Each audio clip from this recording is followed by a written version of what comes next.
पुणे जिल्ह्यातील भोर तालुक्यातून काळजाचा थरकाप उडवणारी घटना समोर आली आहे।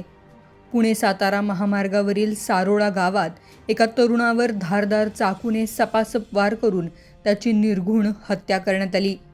गुरुवारी रात्री 9 वाजण्याच्या सुमारास घडलेल्या या घटनेमुळे सारोळा गावासह परिसरात प्रचंड खळबळ उडाली। विशेष म्हणजे हत्येचा संपूर्ण थरार महामार्गालगत असलेल्या CCTV कॅमेऱ्यात कैद झाला आहे। घटनेनंतर पळून जाण्याचा प्रयत्न करणाऱ्या आरोपीला राजगड पोलिसांनी स्थानिक नागरिकांच्या मदतीने ताब्यात घेतलं। मिळालेल्या माहितीनुसार मृत तरुण एका महिला आणि लहान मुलासोबत रस्त्याने चालत जात होता। तिघेही महामार्गालगतच्या रस्त्यावरून जात असताना त्यांच्या मागून एक तरुण आला।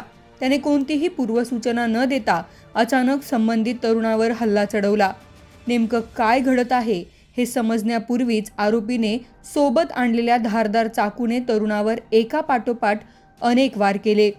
अचानक झालेल्या या हल्ल्यामुळे तरुणाला स्वतःचा बचाव करण्याची संधीही मिळाली नाही। आरोपीने केलेले वार इतके प्राणघातक होते की गंभीर जखमी झालेला तरुण रक्ताच्या थारोळ्यात रस्त्यावरच कोसळला। मोठ्या प्रमाणात रक्तस्राव झाल्याने त्याचा घटनास्थळीच मृत्यू झाला।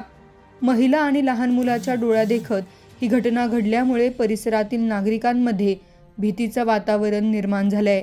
भर रस्त्यात घडलेल्या या हत्याकांडामुळे घटनास्थळी नागरिकांची मोठी गर्दी जमली होती। घटनेची माहिती मिळताच राजगड पोलीस ठाण्याचे पथक तातडीने सारोळा येथे दाखल झाले। हत्या केल्यानंतर आरोपीने घटनास्थळावरून पळ काढण्याचा प्रयत्न केला, मात्र पोलिसांनी स्थानिक ग्रामस्थ आणि तरुणांच्या मदतीने त्याचा पाठलाग केला। अखेर पळून जाण्याच्या प्रयत्नात असलेल्या आरोपीला शिताफीने ताब्यात घेण्यात पोलिसांना यश आलं।